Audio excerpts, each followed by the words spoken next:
Well definitely یہ بڑا بڑا ایک اچھا ایکسپیرینس تھا، کیونکہ میں کوئی 30 ایئرز بیک میں اس جب وہ کالج تھا، ایمرسن کالج تھا، وہاں پہ اسٹوڈنٹ تھا ایف ایس سی کا، اور ابھی میں ان کے فزکس کے اینول فنکشن میں ایز اے چیف گیسٹ گیا تھا، تو دیٹ واز ڈیفینیٹلی بہت خوبصورت فیلنگ۔ لیکن جو سب سے امپورٹنٹ چیز جو یاد مجھے تازہ ہوئی، اور پھر میں نے وہاں جا کے ایک تصویر بھی بنائی اس فنکشن کے بعد، جو میں ابھی آپ سے شیئر بھی کرتا ہوں۔ عام طور پہ ہم سے پوچھا جاتا ہے کہ اچھا ٹیچر کیا ہوتا ہے، کیسا ہوتا ہے، تو پھر میرے ذہن میں وہ تمام ٹیچرز آئے اس زمانے میں، اس کالج میں جس لیول کے ٹیچر تھے، اتنے بڑے نام تھے سارے، مثلا فزکس میں پرویز صادق صاحب، پرویز خورشید صاحب، ارشاد صاحب، آزاد صاحب، کیمسٹری میں عبد الکریم صاحب، عزیز الرحمان صاحب، یہ بہت اشرف صاحب، بڑے نام تھے جو ہمیں پڑھاتے تھے، جو ہمیں لیب کرواتے تھے۔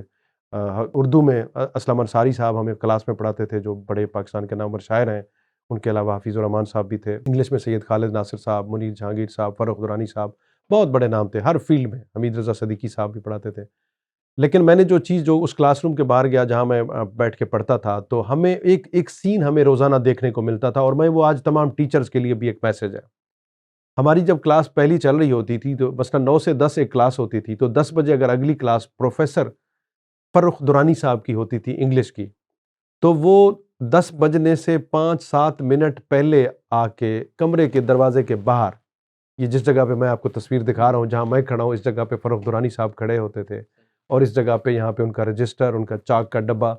اور باقی چیزیں ہوتی تھیں، اور ہم دیکھ رہے ہوتے تھے۔ ابھی ہم پہلی کلاس پڑھ رہے ہیں، دوسری کلاس شروع ہونے میں 5-7 منٹ باقی ہیں، لیکن وہ ٹیچر پہلے سے کلاس روم کے دروازے کے باہر موجود ہے، تاکہ جیسے ہی اس کلاس کا وقت ہو، وہ بغیر کوئی وقت ضائع کیے اسی ٹائم کلاس میں انٹر ہو۔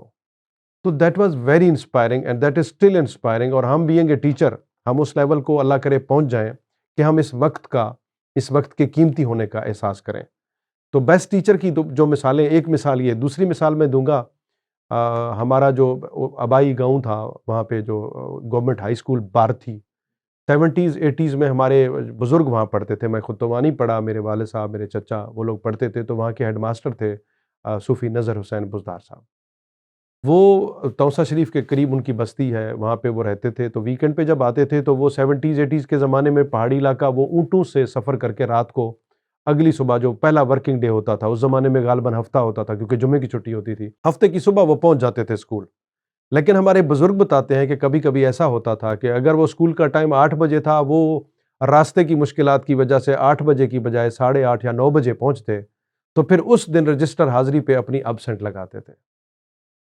تو یہ جو دو مثالیں میں نے دیکھی ہیں، مطلب اپنی زندگی میں یا سنی، ایک تو اپنی آنکھوں سے دیکھی، پروفیسر فرخ درانی صاحب، اللہ ان کو جنت نصیب کرے، انگلش کے ایمرسن کالج ملتان کے، اور ایک صوفی نظر حسین صاحب، اس طرح کے بہت سارے لوگ ہوں گے، یہ دو میں نے نوٹس کیے، اور یہ ایسی چیزیں ہیں جن سے ہمیں انسپریشن لینی چاہیے، کہ ایک ٹیچر کا جو کریکٹر ہے اس کے بہت سارے کمپوننٹس ہیں، اس میں یہ کمپوننٹ بھی بڑے امپورٹنٹ ہیں۔ ہم سارا دن جو 5 یا 6 یا 8 گھنٹے کی جو ہماری ڈیوٹی ہے، اس کو ہم کتنا افیکٹولی اور کتنی ذمہ داری سے کرتے ہیں، کیونکہ یہ ہمیں اللہ نے جو ذمہ داری دی ہے، یہ قوم کے مستقبل کے جو بچے ہیں ان کے لیے دی ہے، اور ہمیں ان کا احساس کرتے ہوئے اس انٹیگریٹی کا، اس آنیسٹی کا، اس رسپانسبلٹی کا، اس سیریسنس کا ہمیں ہر لمحہ مظاہرہ کرنا چاہیے۔